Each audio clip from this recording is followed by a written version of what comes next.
death, everything is something that we all face on many levels, you know.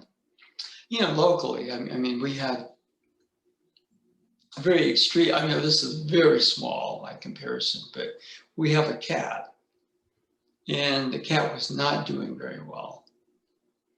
And every day I just expected, because I've had other cats, and you just wake up and they're asleep. It looks like, but you check, and then one day you find that they don't wake up, so they've crossed over for this reason or that reason, and we thought she was going to cross over. It was just not good.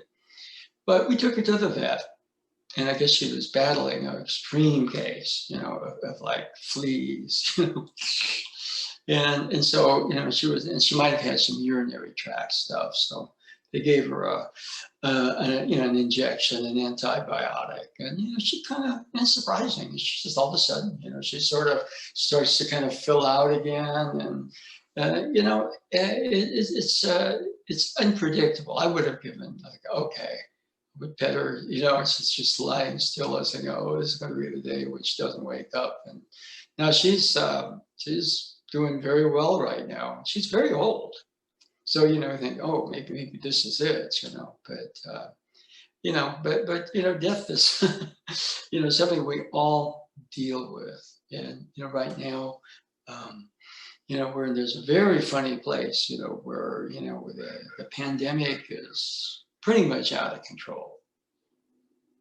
And we have a horizon of the fact that vaccines will be, there will be here fairly quickly, but it's going to take time for that to be distributed. And, this is a very dangerous time. And it is extremely trying. So a lot of, just the emotional health,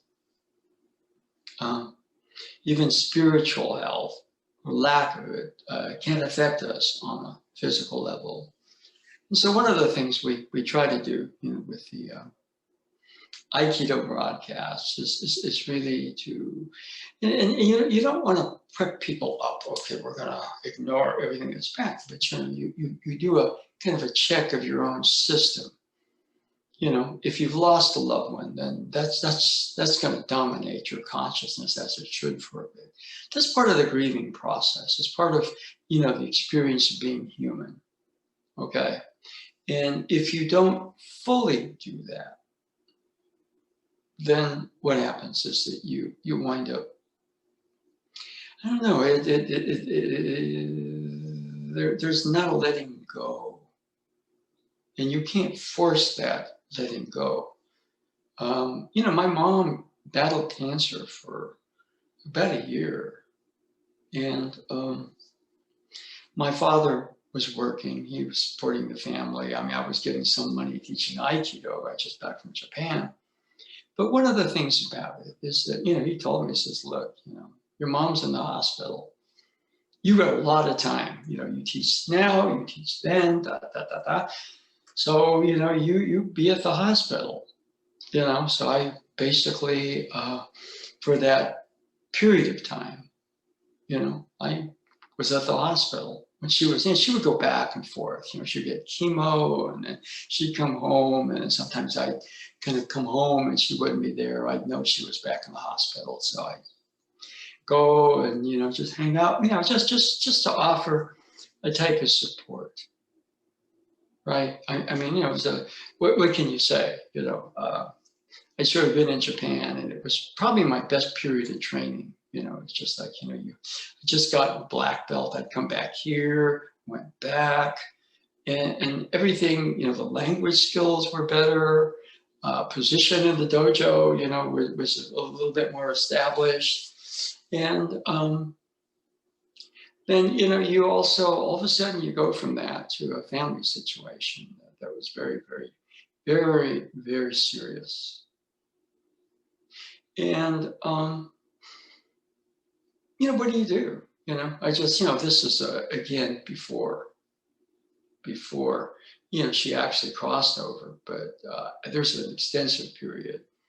And, it's almost like, my father obviously was affected by it, but he was working, he had to keep working just to keep paying the bills. My sister was in San Francisco at the UC Med Center, and she was very, very occupied. So there was me. And, there's a period where sometimes you support the whole family, where you kind of just, you show up. And I can't, there's very, everything's training in some sense. And I remember that, the Aikido training, for example. I mean, there's going to the dojo and there's, just the actual activity, fun of training, okay? But one of the things that really helped me during that period was, Hikizuchi Sensei was talking about Oh Sensei's last days and how he and Ano Sensei were in Tokyo when Oh Sensei was very seriously ill and he was in the hospital, and Hikizuchi Sensei would go and fetch medicine and come back. And they were, Ano Sensei relates some of that in Linda Holliday Sensei's excellent book, Journey to the Heart of Aikido. And we used to go fairly regularly to Tanabe. And that was where Oh Sensei was buried in the Kozanji temple. And I just kind of observing Hikizuchi Sensei when he was around Oh Sensei's grave. The emotion, there was so much going on, and I could tell that it was a very difficult thing. I mean, this was a good 4 years or so past when Oh Sensei actually physically passed on. And there was some of that, when I was just, with my mom in the hospital, and there was just a sense where that kind of gave me strength. For whatever reason, I was able to kind of tie into that place, so to speak, of being kind of with, she hadn't crossed over yet or died, but, just the ability to offer support. And one of the things, that I could do, which I would absolutely, somebody says, can you do this now? I would crack her up. And I have no idea how in the world that happened. But, she would just, I could say something and she would just crack up. She was very seriously ill. And my dad, he comes in and, he's feeling awful about it because he can't do anything. A lot of times, you're male in the culture, you're working, you're putting food on the table, you're da-da, so you're kind of that way. And all of a sudden, he's running into something that he can't change.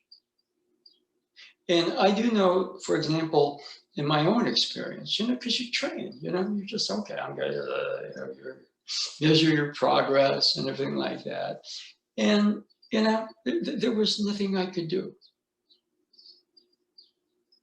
I would offer prayers, but it was prayers for her. It wasn't like, okay, now I want a miracle cure. It's just to somehow give her support and everything like that. But I remember my dad looked at me and says, I don't know how you do it, and maybe that's the best approach, is humor. Now, the situation was not humorous at all. It's the exact opposite of humor. But, the experiences in Japan, I mean, I talk about Hikizuchi Sensei, and, the time he and Ano Sensei spent with Oh Sensei when Oh Sensei was on his deathbed. But the other person that I kind of drew a lot of strength from was Tojima Sensei. And a lot of training at the dojo in Shingu, the word for it is kind of like shugyo. It's kind of an internal development. And we've talked about another Japanese term, tanren. And a lot of the training there was about not just the physical body tanren, but seishin no tanren. Your seishin is kind of your soul, spirit, something, there are elements of both, and it's a Japanese word. And that things sometimes, it's just the nature of it, could get very grim. And Tojima Sensei had this ability when things were like, where it was at its darkest, to crack you up. He could just put you in stitches in laughter. And somehow, when I was with my mom, when she was very seriously ill, I could somehow tap into both of those things. Hikizuchi Sensei and Nano Sensei, spending that time with O Sensei on his deathbed, and also, remembering with Tojima Sensei, I remember one time, because the training was not just about the dojo and training in the techniques and working with people. That part was fun. But, the overriding thing in Shingu was Tanren or Shugyo, which to some degree was about the interior development. And one way that you develop is you face crises. And sometimes it could get kind of grim without going into the details. And I remember there's a friend of mine who actually contacted. I was kind of afraid that maybe she wasn't around anymore because so many people are dying, and she had health issues. But a woman named Karen. And so after class, we would oftentimes, after class, but you didn't just leave.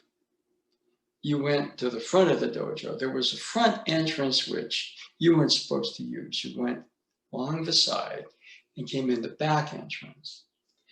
But when after class, you would go to the front of the dojo, not around, but through the dojo to Hikizuchi Sensei's office and offer him a kind of thank you for teaching the class. And,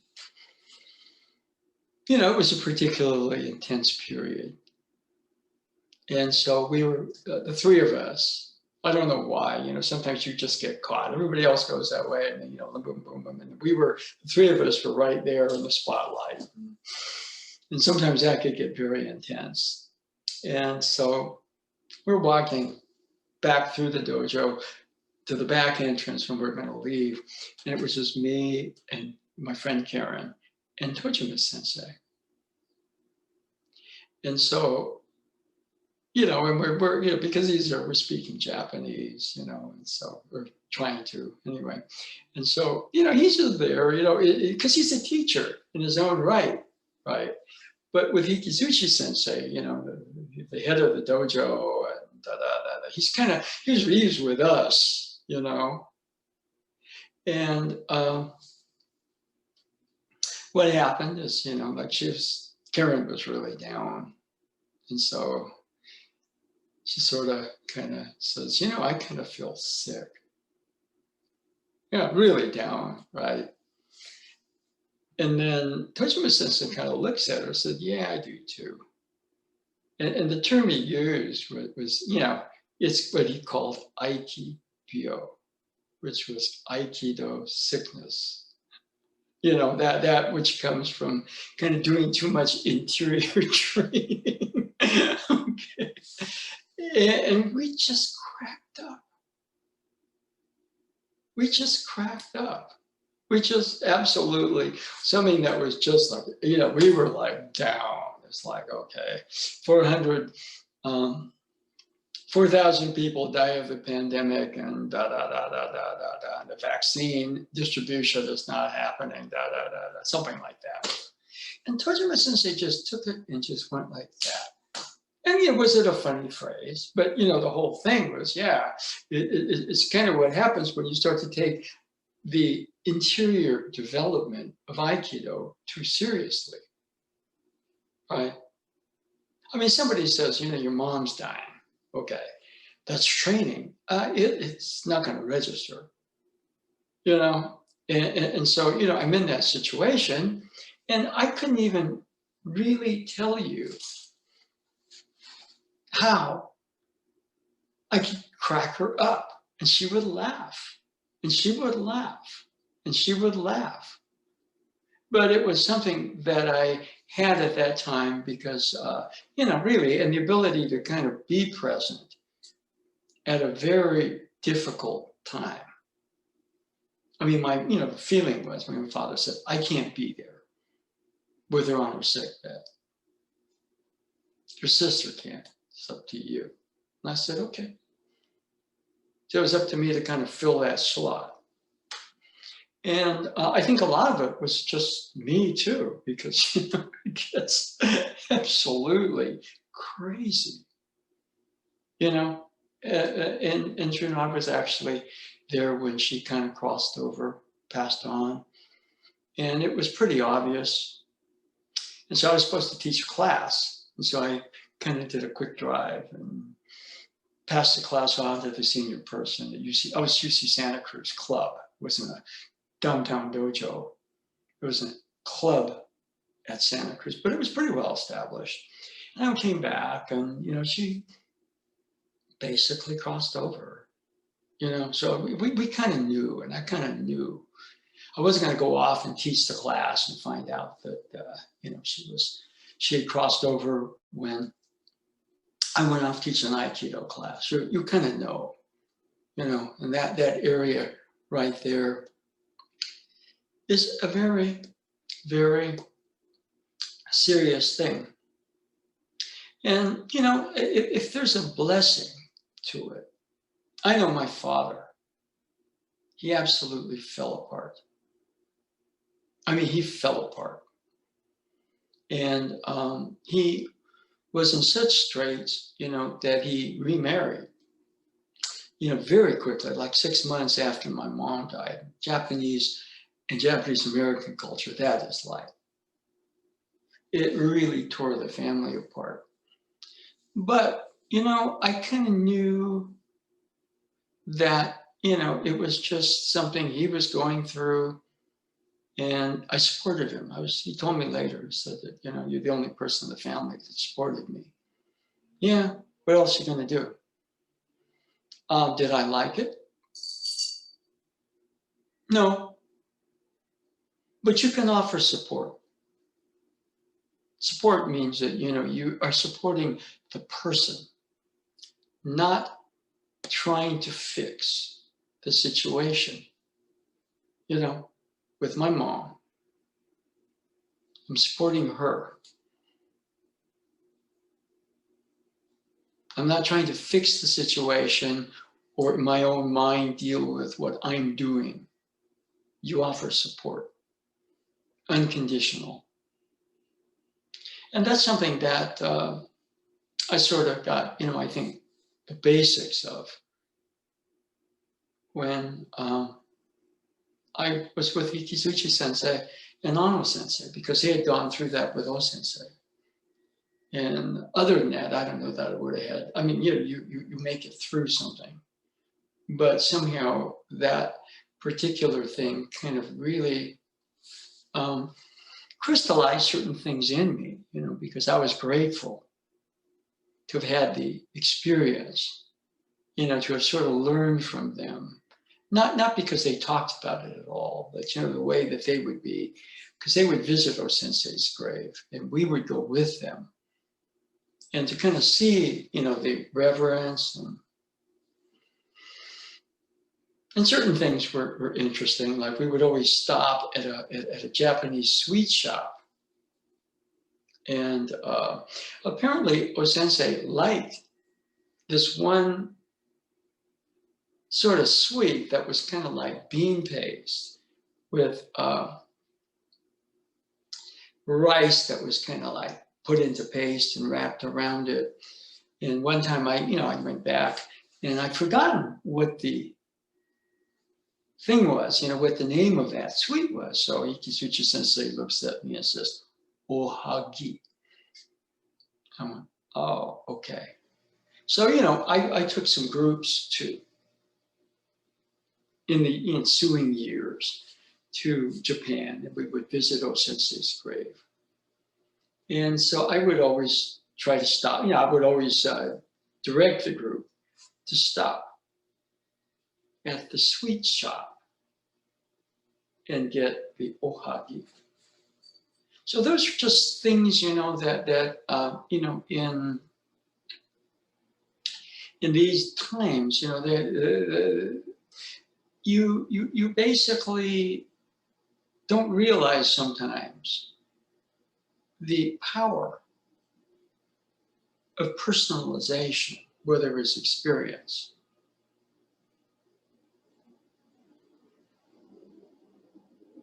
One thing, like, you know, it's nice to lead a very powerful life. But, you know, Osensei, after he crossed over, influenced these really fine people to have that air of reverence. And that was the one thing about training in Shingu, was that even though he had physically crossed over, there was a lot of his spirit, my sense, there. And, you know, that was not always something that you would think was fun. Because, you know, his life was really devoted to training, especially the interior training. And I sort of got that he held himself to an almost impossible standard.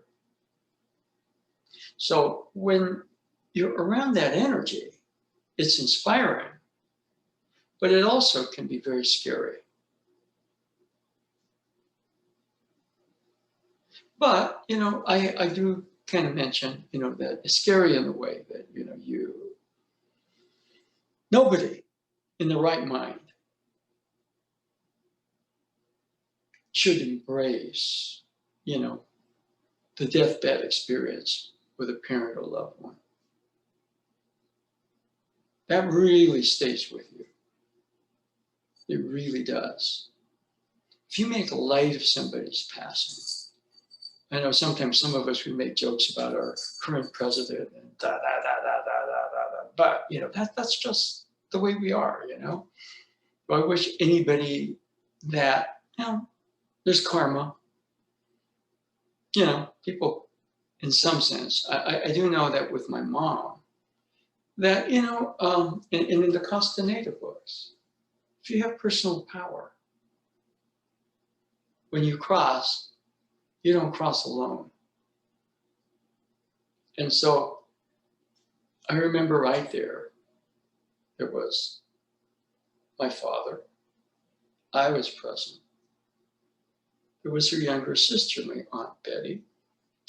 And it was an unusual thing in my family because, you know, in that particular culture, and of course, we're talking not about Japanese culture, but early Japanese American culture, is that the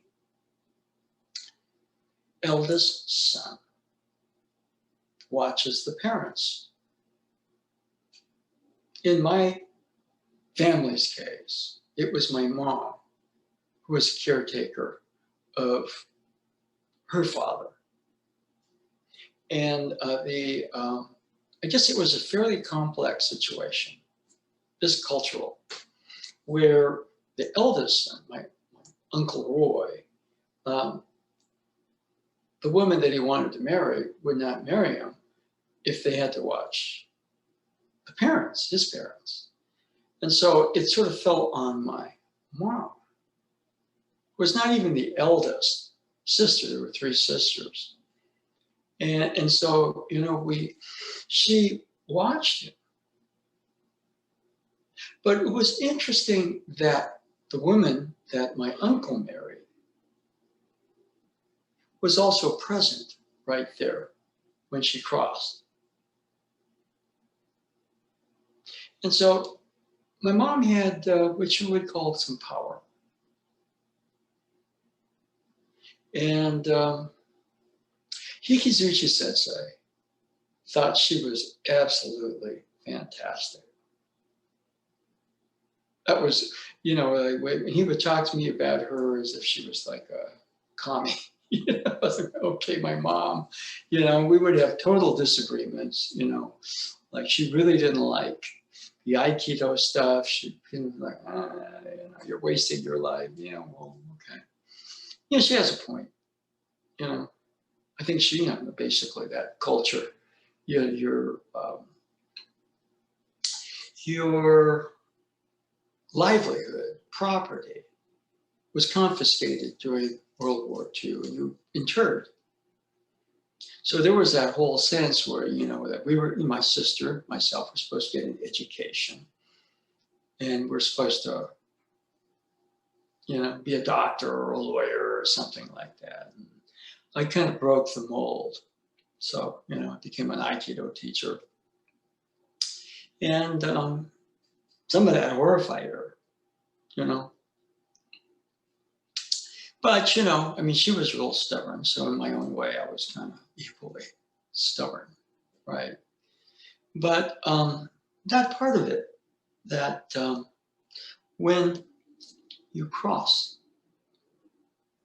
and the way Don Juan put it, if you have power, personal power, you don't cross alone.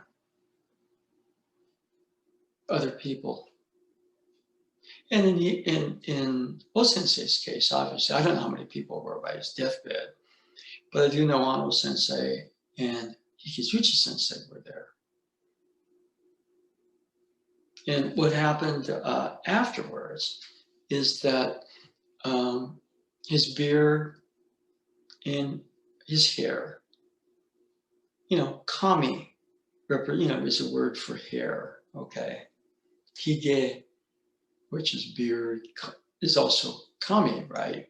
And there's a word kami, spirit, right? So, there's an area where the hair represents that. And so his beard and hair were enshrined in the dojo shrine. And the Shingu school was long, somewhat narrow. Towards the rear entrance, it kind of opened up this way. And right there was what's called a kamidana.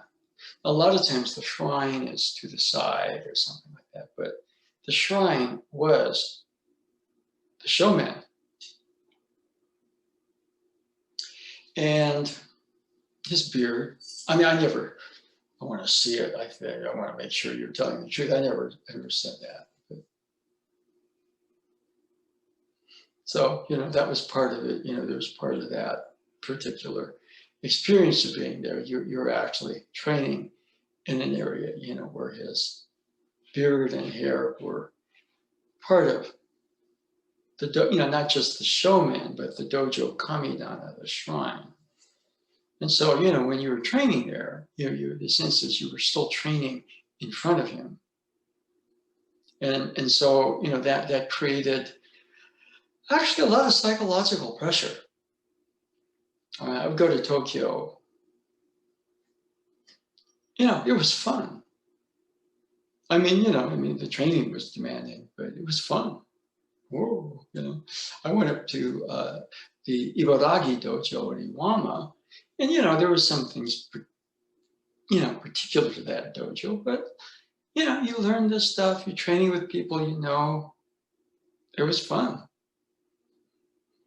And in Shingu, it was like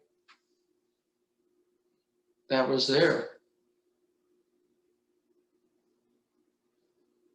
And Tojima Sensei sometimes, he would kind of make these jokes about, like he'd been not coming to the dojo. and he kind of would use the term antenna, which means that Sensei's spirit would be reaching out to him and saying, you get your butt back to the dojo. He said that created a certain amount of tension, friction in his system. And I remember, that night when he said the whole thing about the Aiki sickness. Yeah. He kind of made this joke, about how, you get yasumu to tsuyoku naru. In other words, one of the things was you're always in front of that. you're training in front of sensei's spirit.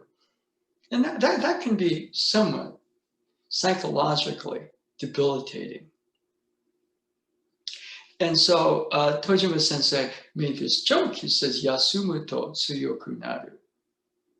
And he just, when Karen brought that up and we were all cracking up, he says, if you rest, you get stronger, And I remember one time when Ano sensei was here, this many years after Tojima sensei had crossed over.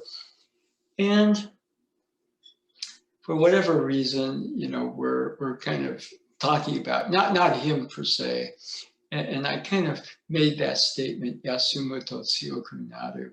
And Ano sensei absolutely cracked up because I think they probably discussed it, because they were like direct students of O sensei.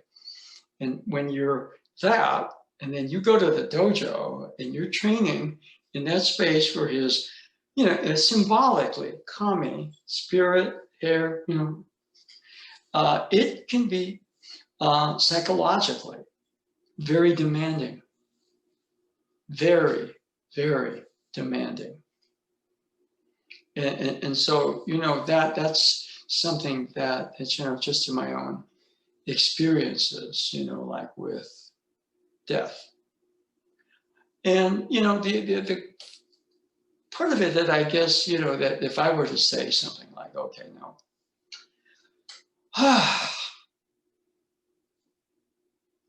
that whole period of being with her on her deathbed, I got my grieving out. I mean, I'd already cried, I don't know how many times. So when she actually physically crossed over,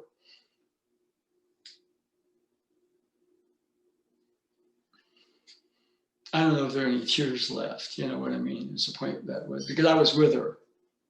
But my sister said she, for years, had nightmares about my mom dying. And that, she was kind of forced because she was in pharmacy school at the UC Med Center. And, oh, no, don't come back. No. She was the one that was doing what the family told her to do. I was supposed to be a doctor or a lawyer, and I wound up being an Aikido teacher. So I had the time to spend with her. And so, my father also was so shaken that he remarried 6 months after she crossed over, which in that culture, not just Japanese culture, but that whole thing right there, Japanese American culture was like, and that's all probably much easier now, but we're talking almost 50 years ago. And, so I got a chance to kind of really, to some degree, and I remember the night she crossed over was sometimes you get visitations, you're kind of, all of a sudden, you get this light feel. So,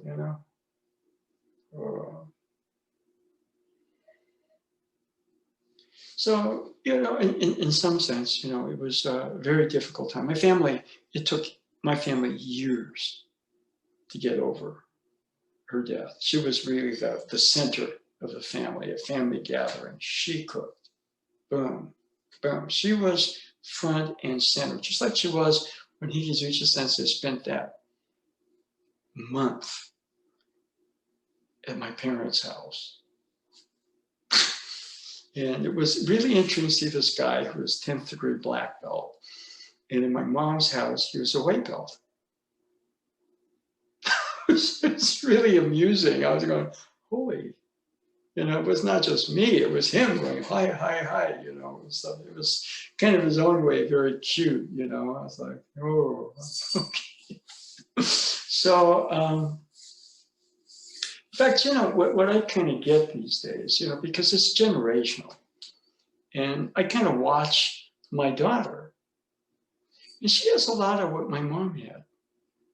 In fact, we named her Jennifer Wada, but her middle name was Michiko, which was my mom's name.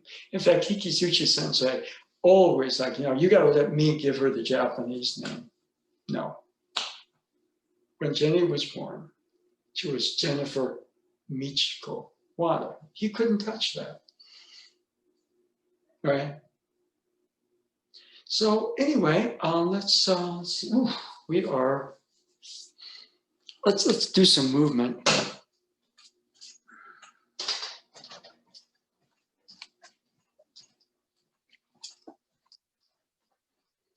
Okay, so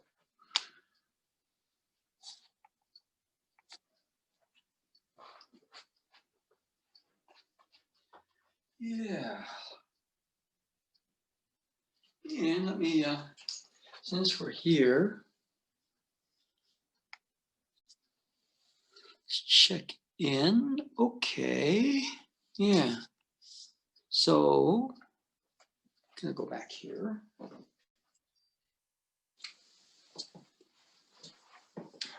We've been last class or two focusing on just basic. Okay. Like I'm doing an exercise right here. You can do the cut, boom, one-handed. Boom. Okay.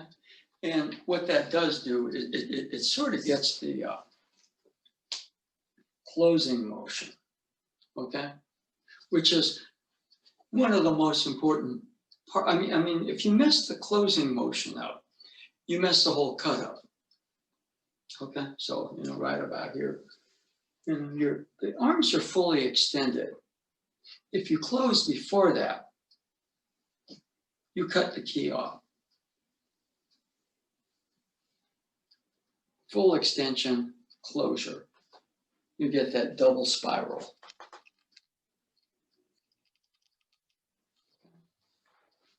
And the closing motion is not just the hands and the shoulders.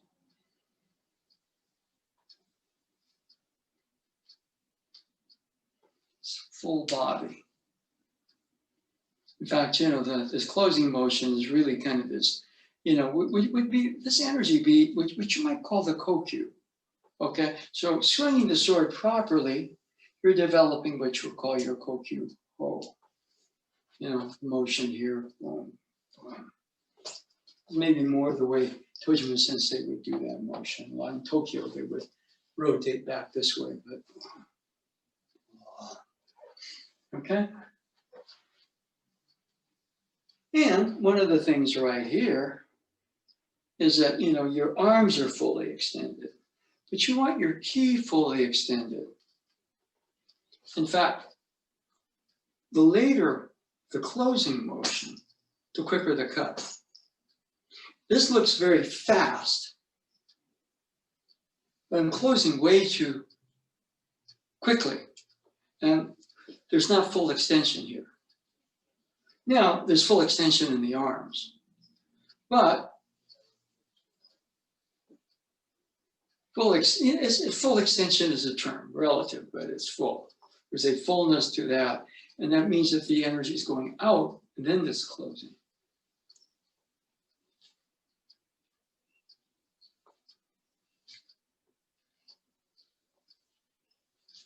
Now what I'm doing is a very full raise, like putting that in my spine.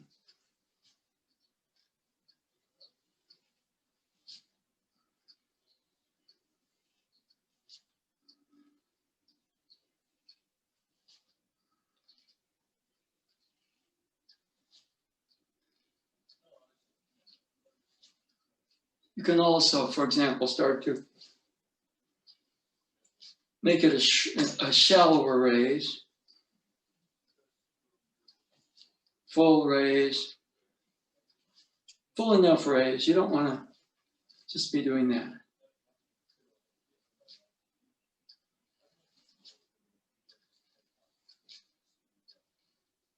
But there's that flow out, and then there's closing motion.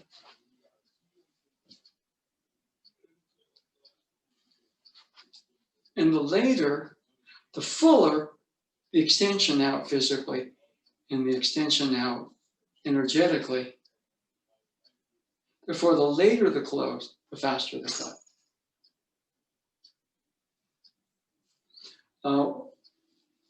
A beautiful description of that closing motion is in Sadaharu Oh's autobiography. And the way he explains it, he did some sword work. The sword, you get that double twist.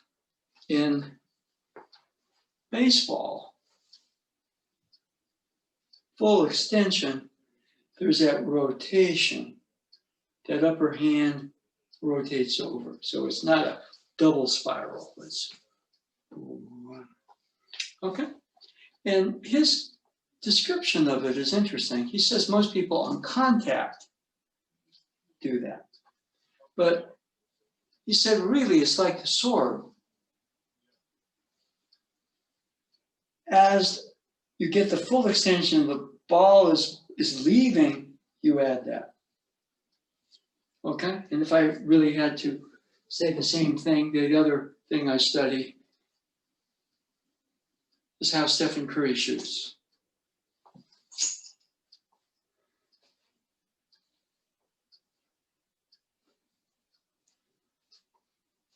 He's got his base. He has instead of shooting like this, he puts the ball over here. So there's a rotation of the body here. And it's almost like when the ball is out of his fingers, boom. He gets that. And boom. And so it's a paradox, whether you're swinging like Mr. O or shooting like Steph Curry. Or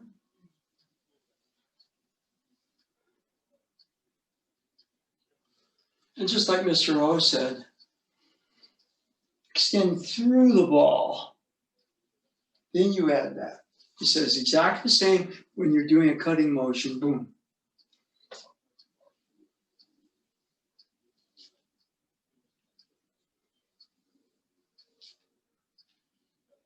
So what I do is a lot of times I'll really exaggerate the raise. I really want to relax, and see if I'm too tense, I can't do that. Relax the shoulders and wrists, get it in my spine. And from there, see if you go this way, it's a loop. It's generally a right-handed cut, which you can get fast at, but you're flailing away out there.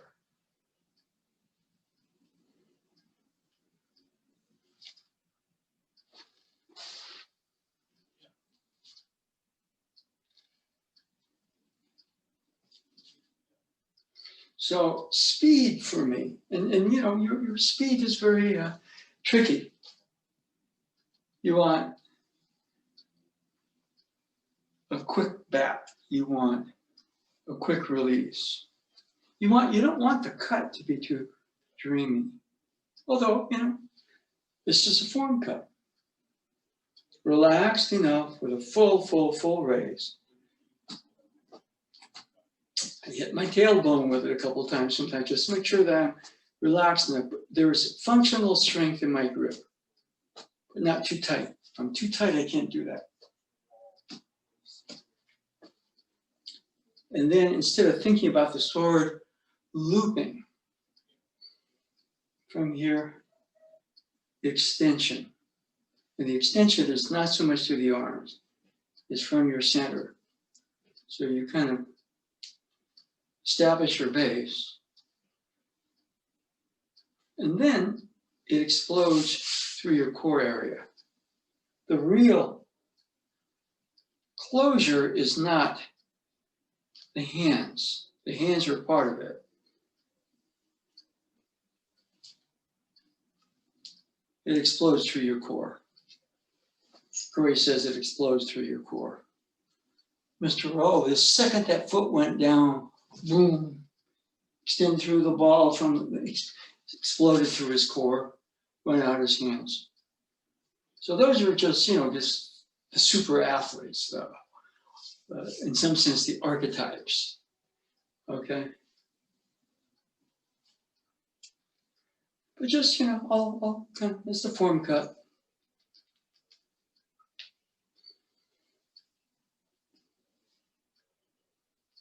Okay.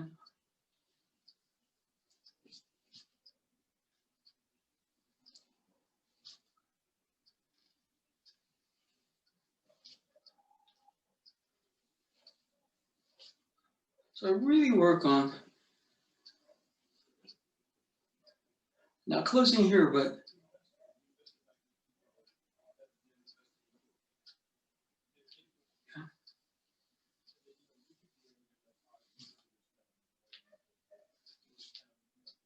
in that shallower raise. If you're here, you're putting the hat on. And the brim's covering your eyes, you don't want that. Over here.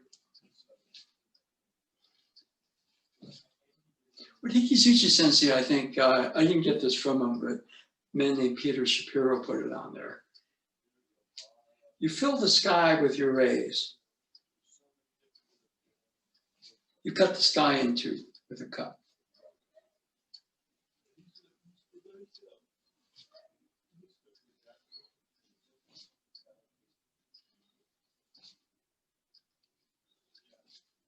Okay? And the other cut I work a lot. Shallower rays, third eye level.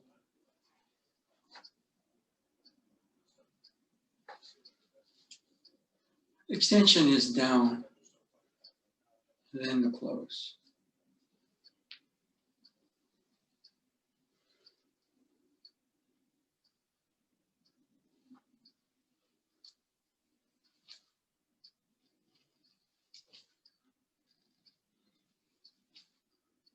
Important that you get the full raise. Too quick. If I'm too quick here, I'm not fully extended when I close. This is a shallower raise. This is a higher raise. This is a full raise.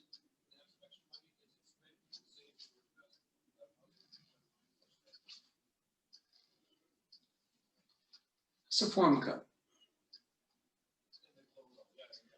Not closing here, but actually fully extending through. Notice a down direction. This is the cut I associate mainly with Tojima Sensei.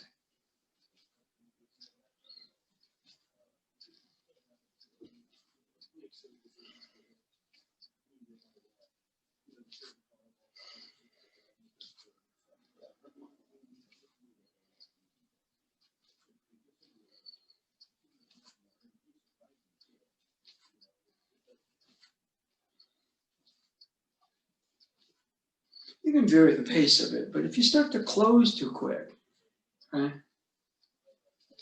Go back to the form cut. And the feel of my hand on the sword is what I want in my hands here, or my hands here. And, before I step through on the Irimi Nage, I want the feeling of raising and cutting. All right, so these days, this is my gymnasium. All right, I kind of work on my legs, with some stretching and also Tai Chi. And, but a lot of this, if I swing and work up to, varying levels of intensity, my heartbeat goes up, but my breath stays deep. And so, I burn off blood sugar these days by swinging, okay? And this is good. When you see it right here, I'm bouncing the cut. And here, boom, I'm locking. But here, boom, boom. So I do some one-handed. See, that had a little bit of a bounce to it. Boom. The bounce on this one is 1, 2. Tohei Sensei, weight underside. Okay? Tojima Sensei had an expression which Linda Holiday Sensei kind of told me. You never, Banjaku no Kamaya, boom. The posture of a boulder, boom. Boom. It's not that you put your weight down in that cut. boom. And if you just swing one-handed, boom, boom. It's much more exacting. Boom. If you get this bounce up, you're going to bump. See, Kokyu Ho,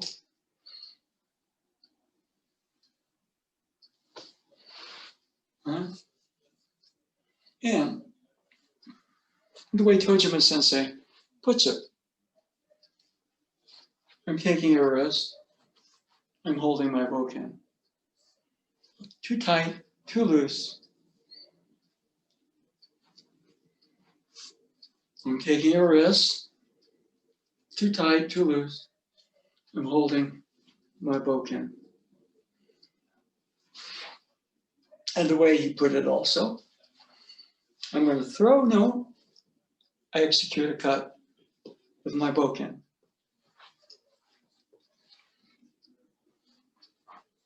Again, the triangle, the lateral grip, little ring, finger, palm.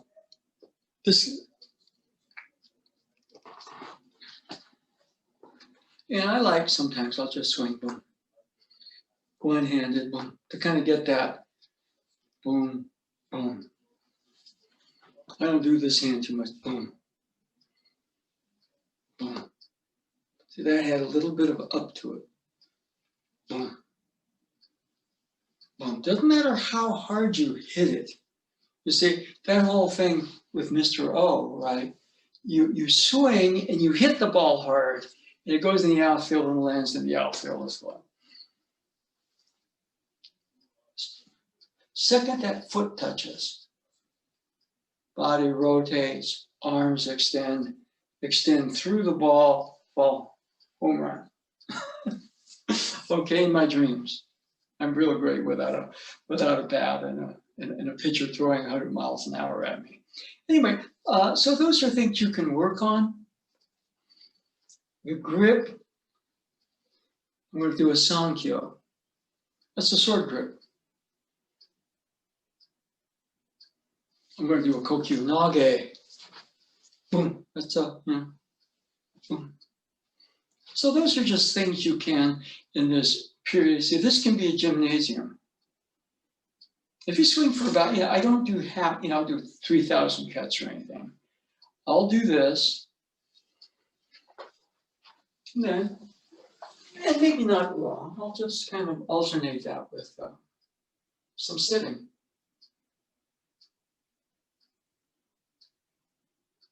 You get all that activity, then you get the kind of the stillness here. And then as you're starting to swing, there's kind of that aliveness, that alive stillness you get from the meditation. And conversely, I'm meditating here or sitting. Breath is very deep. Get that feeling sometimes that all my cells are vibrating. All right.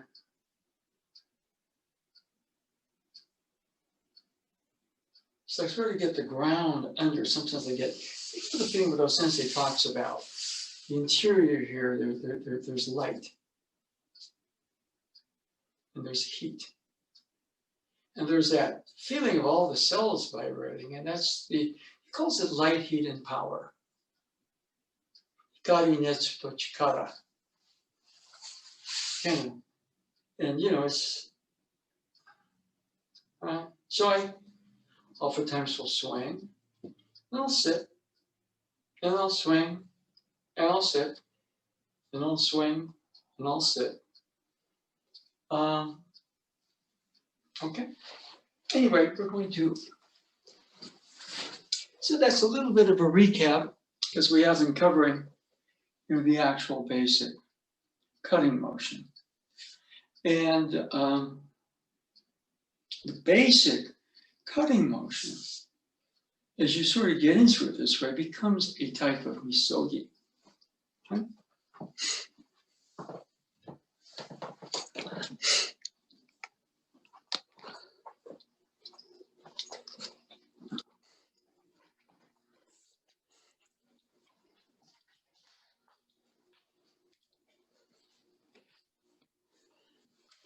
Okay.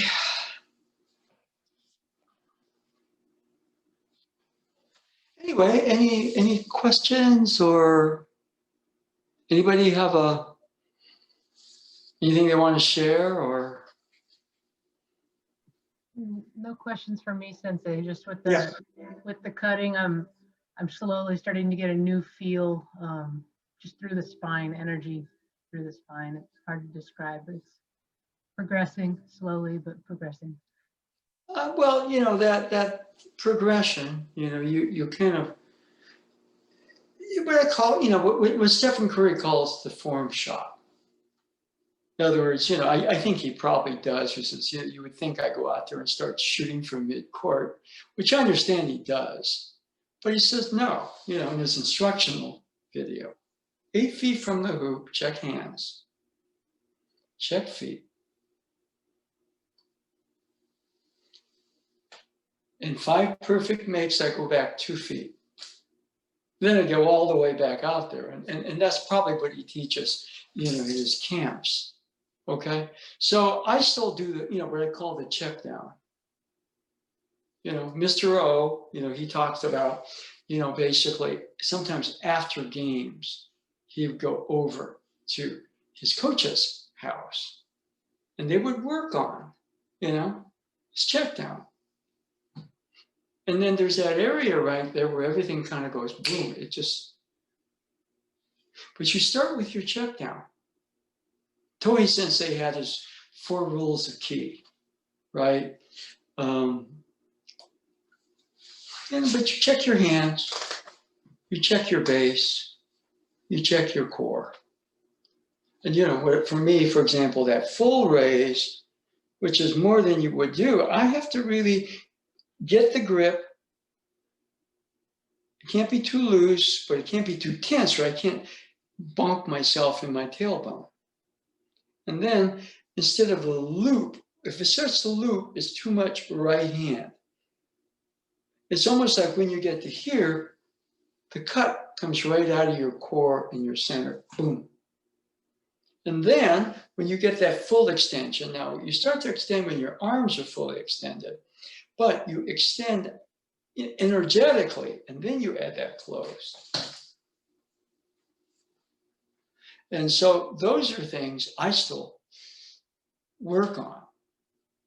I don't think Tojima Sensei ever kind of said, okay, this is the check down. He would talk about hands, and he would do oftentimes a half-hour sword as opposed to a stretching, to warm people up.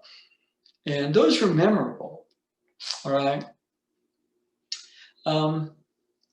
Anyway, anything else? The whole thing with Cliff, losing his mom is, just something that,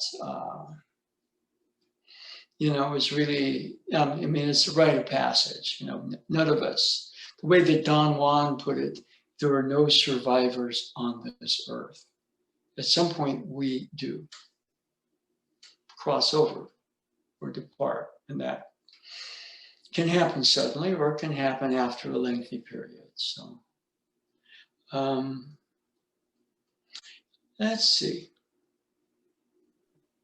Sensei, there was one other thing that I briefly noticed today, and it was just kind of a passing notice. I haven't researched with it, but while holding the sword, I was thinking about how you mentioned holding a basketball, that you had the fingers forward when you start.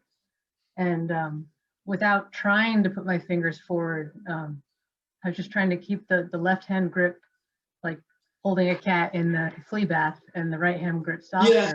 It almost seemed like, for a brief moment, it felt as if, like without gripping the hand and just visualizing, it almost felt as if that right hand was, if I were to just put it straight, helping to. Well, you see this diagonal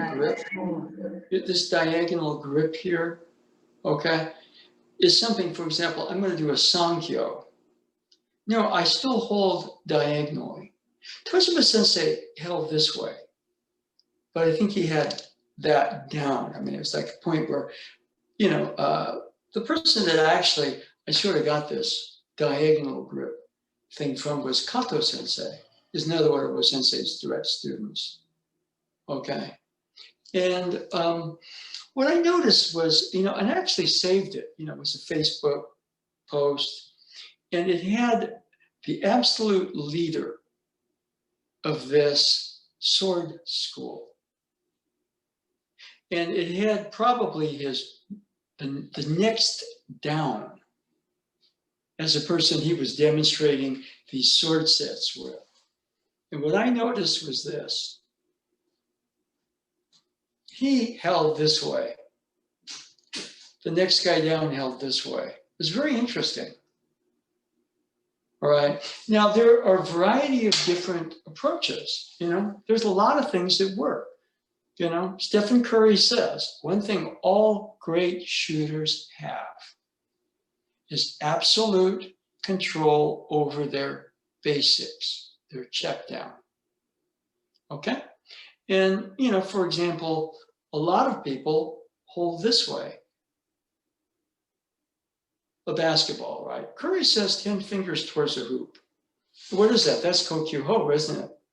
If you're like this, well, you could say you're already in a Tenshinage, but you start from here, and your grip starts to wander that way. See, if you shoot like this, you shoot like Klay Thompson. And Thompson's 6'7", long arms, and this one guy, Andre Iguodala, who was a teammate, says, if I'm going to teach my son how to shoot, I'm going to teach him to shoot like Klay. You put it here, and it's this motion here. Curry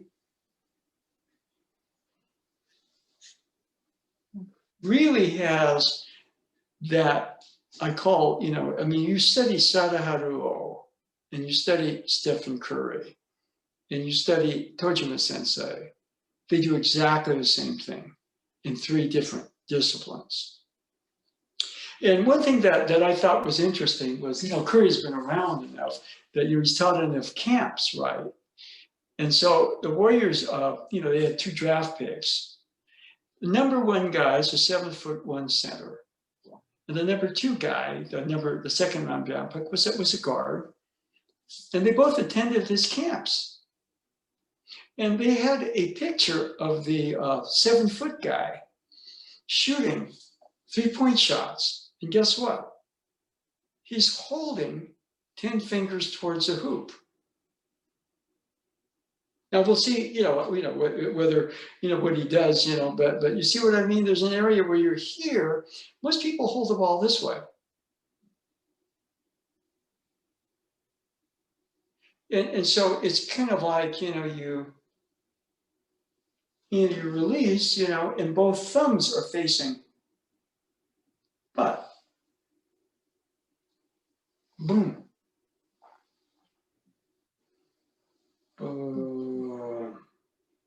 It seems like if you start with both facing forward, you could, assuming that you had the body balanced, you could, from the same position, shoot with either arm and be ready to quickly move away from anyone going towards you. Well, the point of, for example, Curry's movement is not what everybody does. He actually says this.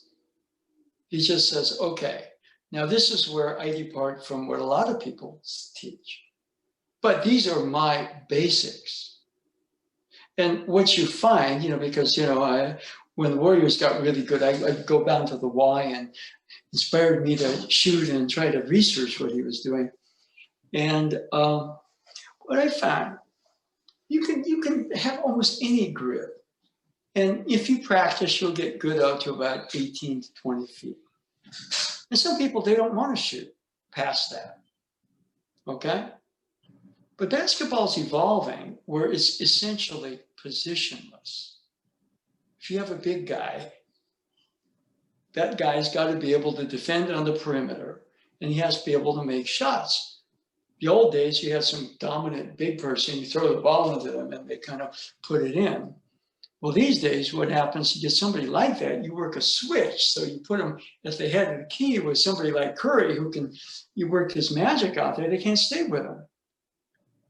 All right? And if they just sit in the lane, they clog the whole cord up. So, now it's all movement.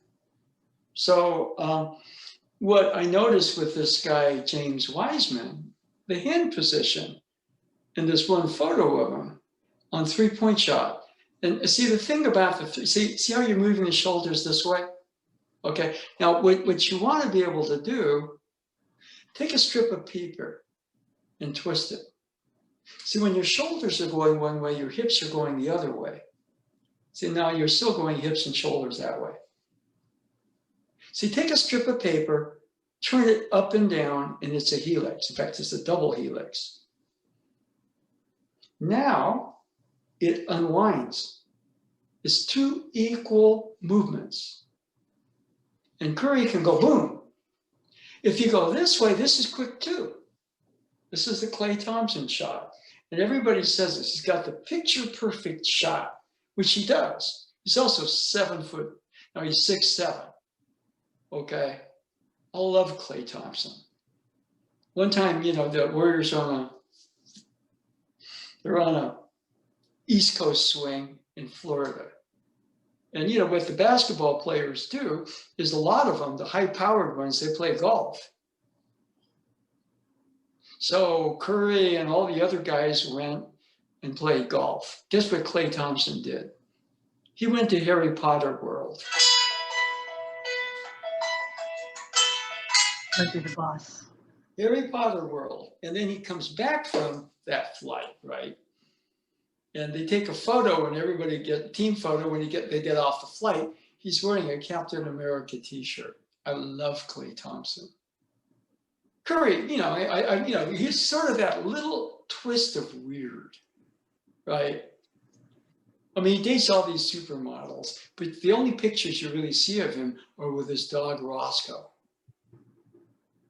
Klay is just incredible, right? He's going to be missing his 2nd straight year because he tore his Achilles. That's like, okay. I mean, it's called, you have a great period, sometimes there's a down period.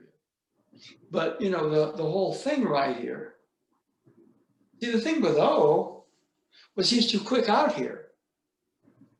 But you see how right here, for example, if you go this way, now your shoulders and your hips go this way, then when you go this way, there's going to be that gap. But you see, when you're going like Mr. O, your shoulders are twisting one way and your hips are counter twisting. And then they reverse. And so when you're cutting with the sword, you're doing the same thing. That's where, I mean, this is me. You absolutely do not need to make that detailed a study of that. I drive Robert Nadeau crazy because that's kind of, because, Jack, I don't want to hear about it. I don't want to hear about this, how it's the double spiral and da, da, da, da, da. I don't want to hear about it. I drive Nadeau sensei nuts, but he deserves it personally. Doesn't fit my model. Yes, I know. Yes, it does. It's you take your model and you tweak it here, tweak it there. Your model's good. All right. But, the whole thing is most basketball players will say, okay, I'm going to shoot like Klay, not Steph. But I think it's kind of cool because these 2 guys that were in his camps, they're now professionals and they're not on the Warriors. And they think, oh, we get to play with Steph. So I'm kind of watching them, and I kind of say, yeah, I can see where they picked up this or that at his camp, right? And so in some sense, what we're doing here with these broadcasts, they're kind of like Steph's camps. See, when you're kind of going, when you're raising this way, see how or I'm going this way, my shoulders and hips are twisting the same way, and then I go like that. But really what happens, and this is harder to see, is that the shoulders go one way and the hips kind of torque in the reverse direction, and then they double reverse. This twist goes to this twist. In fact, there's a certain tension in there that goes back to balance. This done properly goes this way, and then it readjusts. boom. And that moment, you don't close now. You close at that moment when, boom, the system goes here, then you close. And that is something you absolutely don't need. That might be something that blends well with something else I've been playing around with. I've been working on, I guess you'd call it the baby grip, or strengthening or softening the shudo part of my hand. I had surgery here at one point. So we first grip with the pinky, and I was trying to work on the minimum grip necessary, just holding the sword vertical and let gravity hold it in place, or like the Hasso Gaishi Jo series. So when you do the Tai Chi, the Ding Bao finger thing, that's very hard for me to do. So kind of a variation of that I was playing with. So just with your V grip on the boken and just trying to hold it up, pinky and thumb or grip, just very basic. Let me tweak one thing. Okay. Let me tweak one thing. Try this. Okay. And I don't know if it's going to help you or not, but there was that documentary, The Last Dance, with Michael Jordan. And what happened is, Jordan came back and played when he was almost 40. And so he overlapped a little bit with Kobe Bryant. And Bryant grew up absolutely studying Jordan, absolutely studying Michael Jordan. And so what happens is, there's Kobe, who's an all-star, and whatever. And there's a Jordan who's much older. So he altered his game a little bit. He was very effective. And Kobe says, I'm having trouble with that fallback shot. And he didn't go into the details, but Jordan gave him some pretty, fine pointers that wouldn't mean anything to anybody else who had not studied him so deeply. And what Jordan said this, it's all impossible because of the age difference, and Kobe's dead now. But Jordan said, the only guy that I'd be afraid to face was Kobe. Because Kobe is almost a twin. They're about the same height. Kobe was younger, right? But in terms of Jordan in his prime, Kobe in his prime, that Kobe had studied Michael so much that Michael could say, okay, yeah, you studied me. Now, these are a couple of fine pointers that may help you. And they wouldn't help you unless you had done that deep study. And so what I'm going to say is this. You say, the grip starts with a pinky. No. The grip starts with the placement of the palm, then the pinky, then the rest of the fingers. You don't grip with the pinky. You establish the contact here, and then, of course, you grip in an up spiral. So as an over-exaggeration with the thumb, because I don't quite have the well, if you don't hold with the thumb, it's not stable. Okay. So basically, what it is a little bit is, okay, this is your hand blade, right? Yeah, I'm gonna grip the sword like this. Well, guess what? You're a karate student. You're making a fist.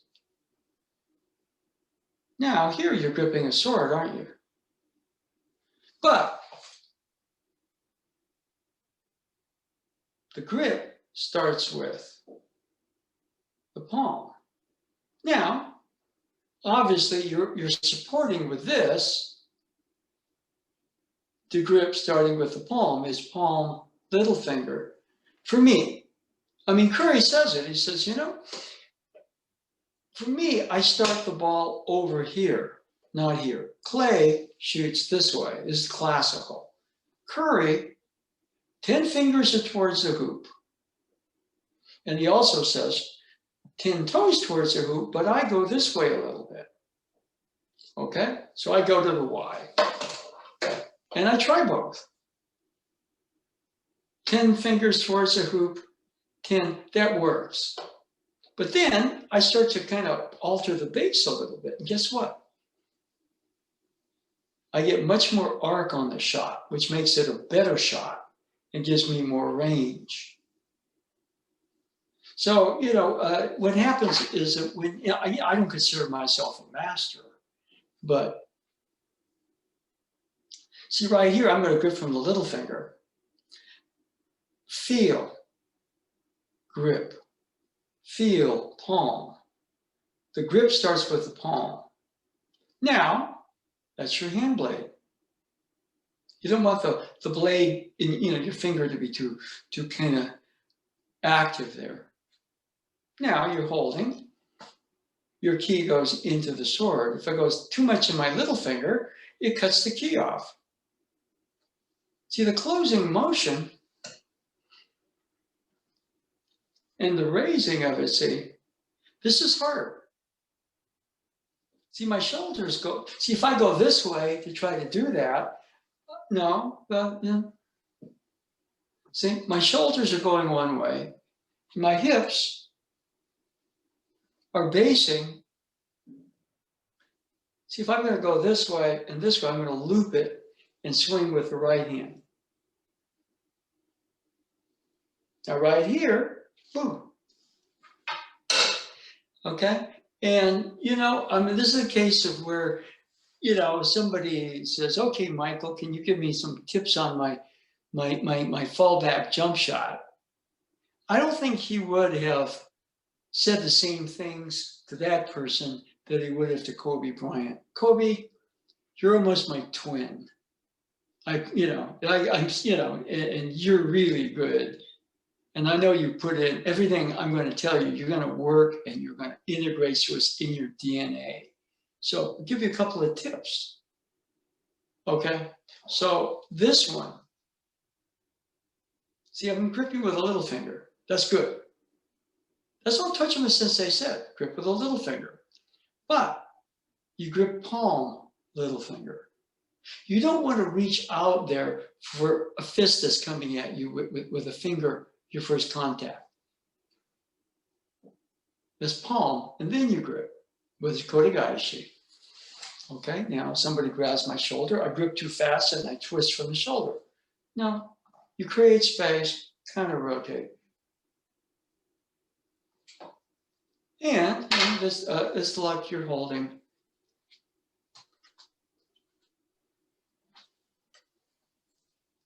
Now here, drop the elbow too quick, no.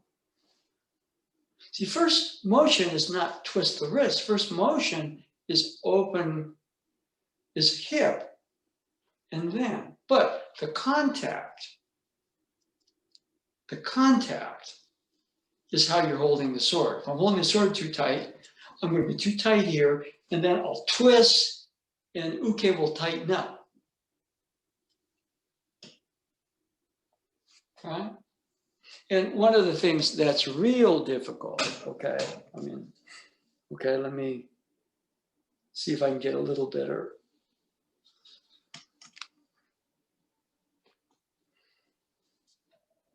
See here, my shoulders and my hips, but for me,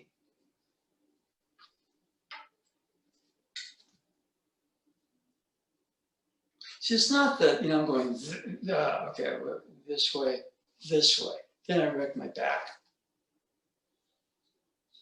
But it's more like, the actual movement. There's a counter tension in this rear hip and an opening in the forward hip. Now, really what you're doing here, you're opening on this shoulder and you're closing on this shoulder. You see what I mean? But here, there's a closing sense here and an opening sense here, and then boom.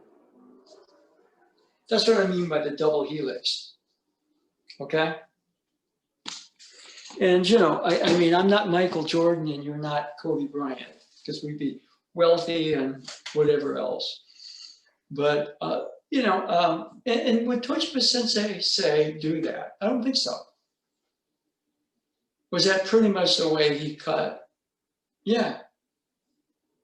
And that's also pretty much the way Steph Curry shoots, or Sadaharu Oh.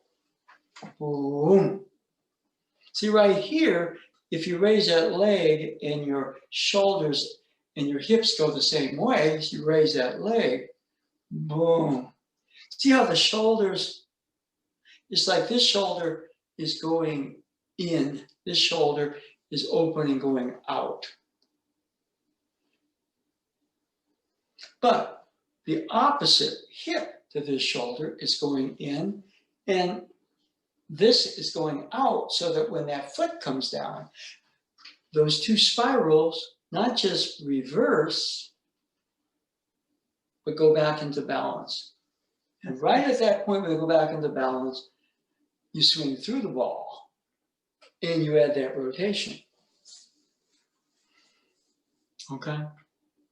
I mean, you know, those are, I like that stuff because, you know, it's like, all right, whether it's Curry shot or it's O swing or Tojima Sensei's cut, the basics got to be the same because human body's a human body. There are three different lineages. There's baseball, in fact, Japanese baseball, and then there's basketball, American, right? And there's also the sword. And I don't know whether that would transpose into classical sword or not. Tojima Sensei probably studied some classical sword, but on the other hand, a lot of it was just body feel, hanging around O Sensei when he was alive and feeling his energy field, watching O Sensei with the sword, and researching on his own. See right here, I'm going to do a Nikyo. See the shoulders go this way and the hips go that way.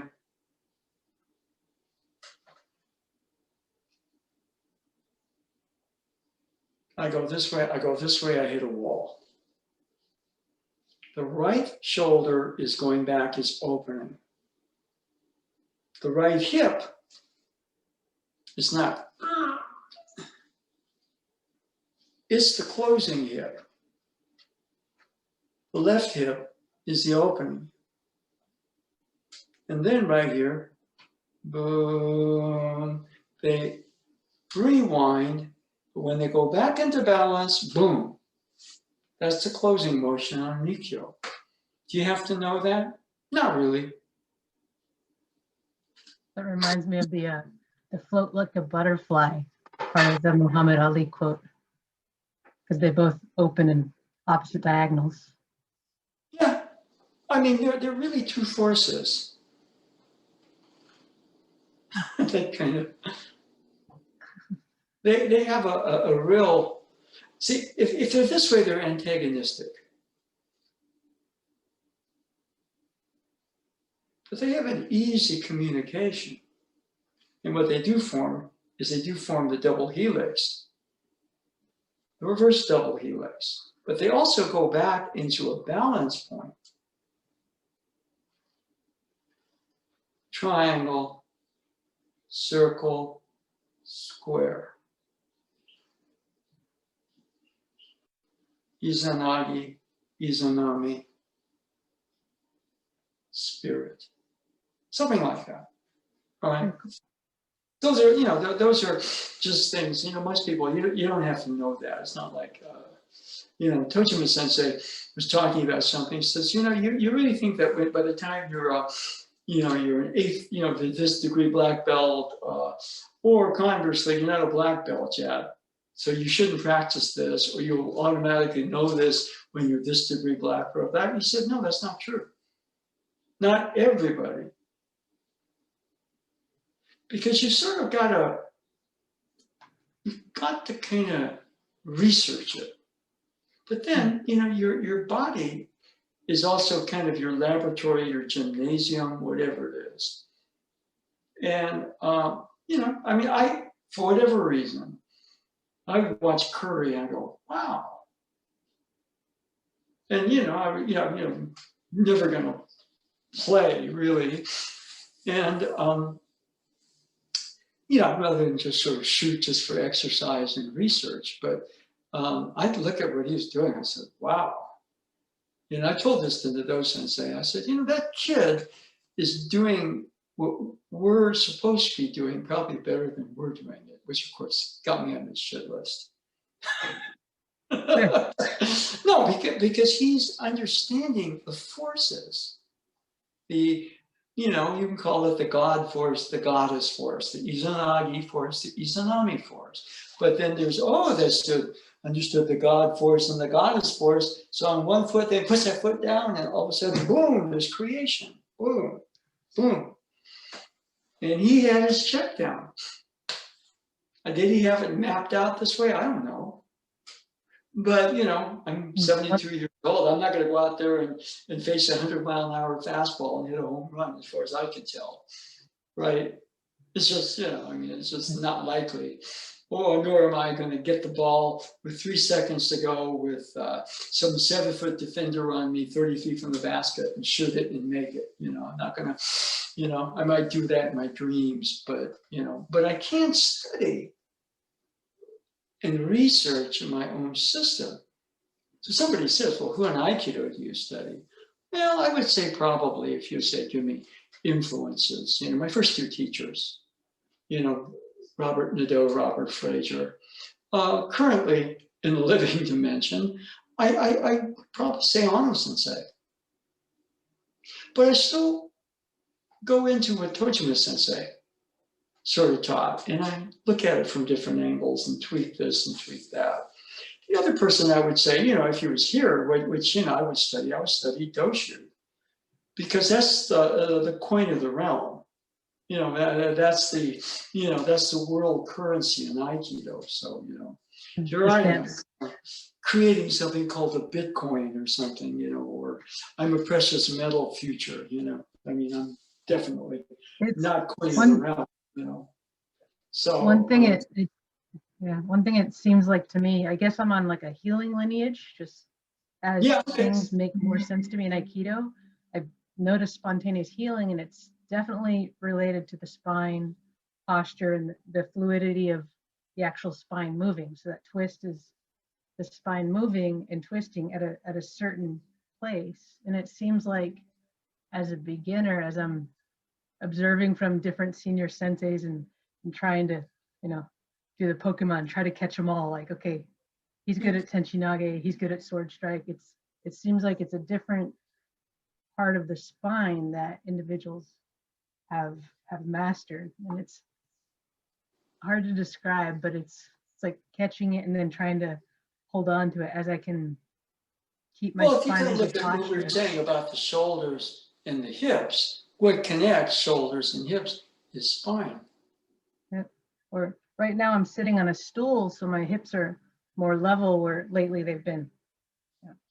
So sitting down is helping me do. One of the real tricky things, okay, is that, a lot of times, your balance is based on the floor. Okay? And most people, all they do, they get their hips a little bit more flexible or stronger. But there are certain real subtle changes. Like all of a sudden I go here and somebody kind of does something and stuff, but I can recover. And so what you're standing on, what you are, is not so much a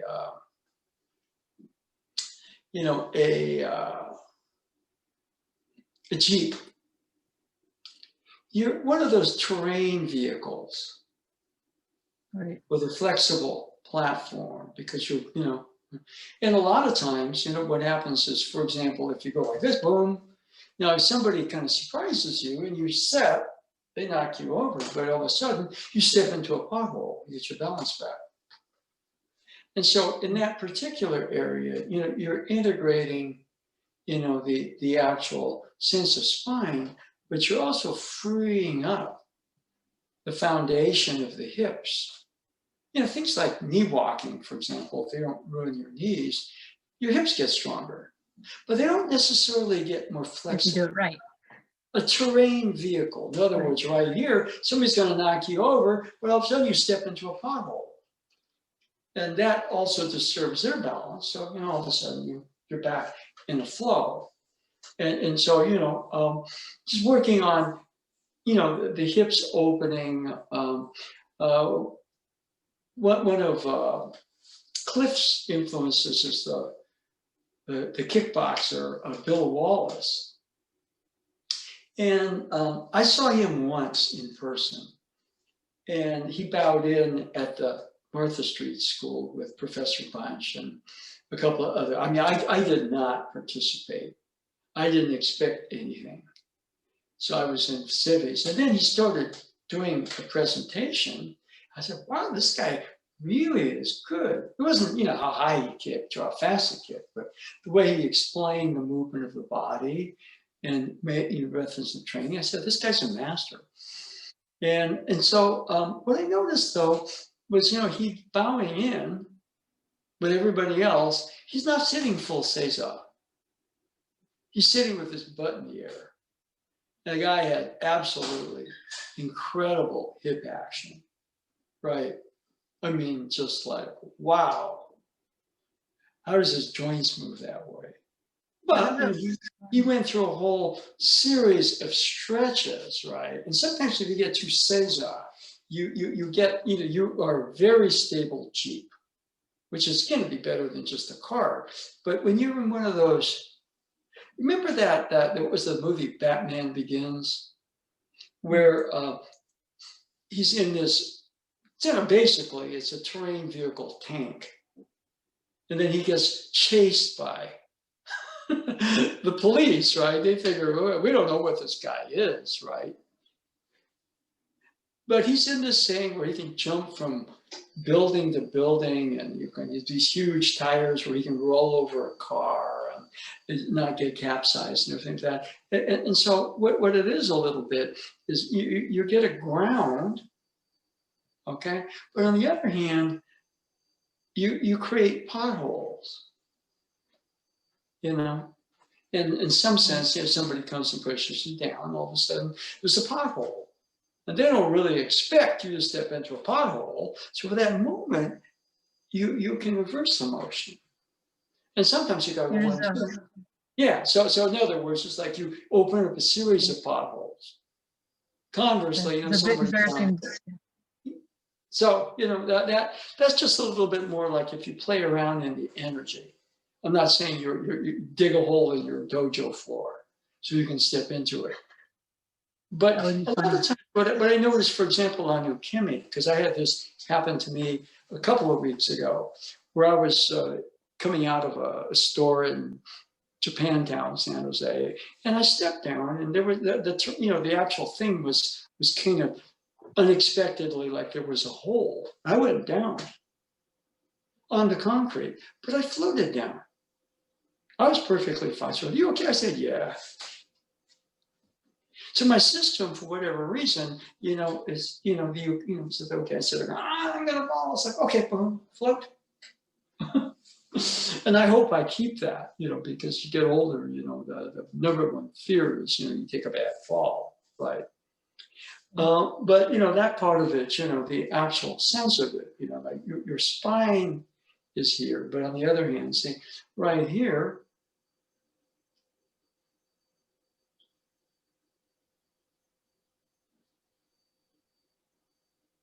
see that the hip here is the closing hip, but this shoulder is closing, which means this hip is opening and this shoulder is closing. Then boom, right? Now, if you go shoulder hip, you create too much swing.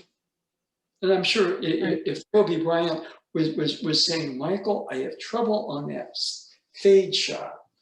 And Michael probably said something like, okay, you got your stance. And right here, you're shooting here and you're shooting here. But there's kind of this twist as you're falling back, and in midair, you extend the leg, double, but you right at that point where this and that go back into the center in midair, that's when you extend and release. I would almost get, and they may use other terms, you know, but that's pretty much a standard. You know, if you really study, you know, somebody said, who do you study? Is that other than, you know, the Aikido teachers? I said, oh, I study Stephen Curry. I studied Kevin Durant. I studied Michael Jordan. Because to me, they're motion. You're right, you know, somebody comes up, and I saw Curry do this once. You know, it was a game 6, where if they lost to the Oklahoma City Thunder when Durant was running, they get eliminated. They don't go to the finals. They still have to win game 7, but that's at home. But they're placing in a hostile environment, Oklahoma City. All right, they're on the road. And Oklahoma City is pretty much leading the whole game. But Klay Thompson is going crazy. He's hitting 35-foot shots. He's keeping the Warriors in the game. And what happens is back and forth, back and forth. And Klay hits a 3. We go ahead by 2 points or something. But there's a minute and a half left. And, you know, it's like, oh, that's an eternity. But somehow we get the ball with I think, about 45 seconds left, which is still time to lose the game. And we're leading by probably 2 points or something. And Curry gets the ball. I mean, Curry is the MVP. It's Curry's team. They don't give it to Klay. And so what happens, Curry's got the ball. Very important possession. That's going to dictate the game. And they put this 7-foot guy on him. So, you know, they say, well, he's going to have trouble shooting over this guy. So what happens is that, you know, Curry does this thing, which is he keeps dribbling back. And what happens is that this guy realizes Curry can make that shot from 40 feet, so he has to come out. The second his intention shifts onto Curry, Curry blows by him. But this guy's a super athlete. And so Curry blows by him. He's going around the baseline. And this guy realizes, okay, he's taking to the hoop. He's not going to shoot over me. And so right about at the hoop, and I watched this, I was going, holy Toledo, is that, you know, Curry goes up from the right baseline to put it in. This guy's right on him with his hand right above the ball for a block. And Curry does an Aikido move, getting off the line of the sword cut, puts it up off there, goes in. Warriors by 4. Next position, Oklahoma City turns the ball over. We win. And then we come back, we win game 7. Now, we blew the finals that year, but that was the finals. And watching Curry, you know, like, for example, you go like this, you know, you're leaning, you know, because, you know, your shoulders and your hips are both going this way. So you got a Irimi movement, right? Sword is coming. This shoulder is getting closer. You know, if this shoulder is going this way and the hips go this way, you lose your balance. As this shoulder is getting closer, this is the closing hip. This is the opening hip. Boom. That's that, you know, and then you have the adaptability. If you need to make a change, you can add a little extra scoot. And that again is, you know, the terrain vehicle. So, you know, a lot of what we do in Aikido, when I was watching Bill Wallace, I was thinking, you know, that's interesting. You know, you make the hips stronger, but, you know, sensei had that terrain vehicle thing, right? I mean, his movement, if you study his movement, it's still, you know, I mean, there's him and there's everybody else. And you say, well, you can't study him. He's just doing all this stuff here. But you watch his movement. Let's say after 20 years of military and always doing things one way and 40 years of life, this past year, I was surprised to realize through field sense that the hips could move in different directions besides just forward running. Well, the major thing is, you know, your hands come out of the way you coordinate. Of course, your base. No base, you can't do that. But then your hips and your shoulders have a kind of that sort of relationship. That's athleticism. If you watch, there's the Last Dance, which was, you know, about Michael Jordan, and they give his whole career. And you watch how, you know, he moves And you know what I kind of realized is that, you know, he's not just dunking the ball, but he's, you know, he's going, you know, and you know, in midair, you know, he's kind of twist, counter twist, boom. It's not just, but even for that, you know, if you go like this, you go like that, then there's a lot of time for somebody to come. But he's going boom. In other words, you know, there's that double twist, counter twist, explosion, boom. And that, of course, is what Curry does with his shot. Curry can dunk, but you know, he's not known for it. You know, he's 6'3", and you pick his spots just to show people that he could do it. But you know, that area right there, you know, where you know, if you don't have the ground foundation, but the ground foundation is based more on a terrain vehicle, because you know the hips then, you know, but then the hips and the shoulders coordinate, but not like this. Boom, boom. The sword cut, if you're going this way, you're just putting your weight down there. But boom. And somebody just get your hip into it. Yeah, what does that mean? Boom, boom. Not boom, boom. If you go this way, you're weak on this. But if you go this way, and you need to, you get in a terrain vehicle, and you have an angle. And that was what Curry did. I mean, I watched it. It's on YouTube. I go, holy Toledo. The guy's hands are right on top of Curry's ball. He's going to block it. And Curry kind of goes off glass, goes in. Thunder totally shaken. They turn the ball over the next position. Warriors win. And we came back to Oakland, won game 7. So, you know, I mean, that's athletic, you know, that's an athletic event. But that moment, right? A little extra in the tank, didn't he? But if he'd gone this way, he wouldn't have had anything. See that twist, counter twist, he can go boom. In midair, he could hit that, you know, that terrain vehicle place, boom, and put it higher with that light. I'm sure that guy just almost felt the ball brush his shot blocking hand, and it went in, and the rest is history. That was one of the greatest wins in Warrior history. Was that Game 6, Oklahoma City, 2016 Western Conference Finals.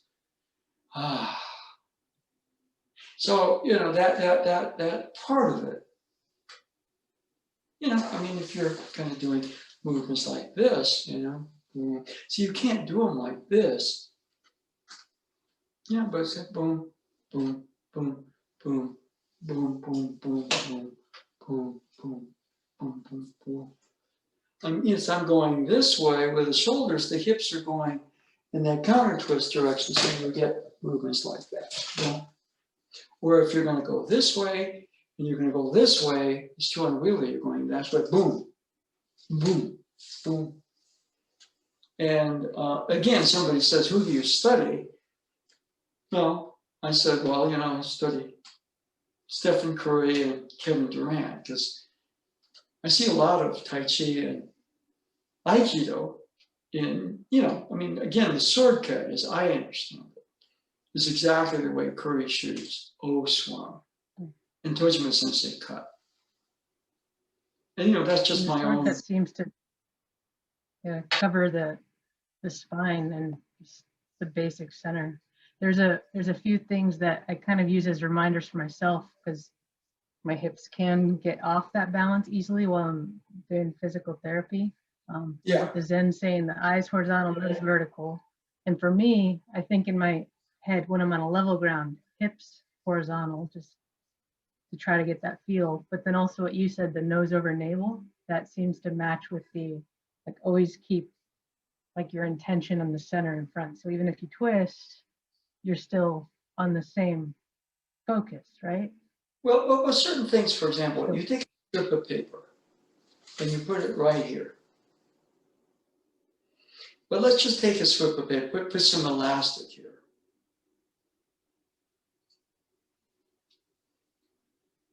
And then the elastic can slap back, you know, can snap back. what you do a little bit, the guy that I used to study before Steph Curry was a guy named Earl Monroe. Okay, they used to call him Earl the Pearl. And somebody, his famous for the spin move. And so one time I'm at the Y, and somebody who had to sell him scored 40 points in college in 1/2. And we were kind of going over Earl, and so I was demonstrating. He says, "You're the only person that I've ever seen that seems to move like him." And I said, "Yeah, because everybody else gets into the circle, but there's a center around that, that supports the movement of the circle. So I go this way instead of going this way and counter circle. It's like boom, boom, boom, boom, boom, boom." And Monroe kind of had that ability to. So you can't do this without the center. You can't do this without the support of your base. But if in that area, I used to study Earl Monroe. They had this sort of quality. Now Curry is a person I tend to kind of look at and go, wow. No, that release, no time, no space. And I watch sometimes. I'll watch videos of him on YouTube. They're still available. But mainly I read his commentary and his autobiography. And I go, yeah, that's a real pearl right there. Wow. And so I tend to study the great athletes that have this signature thing. Oh, in his one-legged batting stance, or Curry in that crazy double spiral release, or Tojima sensei, boom, with that cut, boom. Right, so I tend to, anyway, we should probably get going. So I'm going to. Thank you very much. Yeah, tomorrow we are going to try it outside. There is a possibility of rain, which we need. So we're going to post at around 10 a.m., depending on what the sky looks like. It's the news, weather news is something like morning, but then again, our class starts at 11:30. But we'll have a pretty good idea, I think, around 10. So keep posted if indeed it looks like we can't have it outside. Then we'll do the class inside. Okay, so thank you all for tuning in. Thank you, Sensei. Okay, take care. Sensei.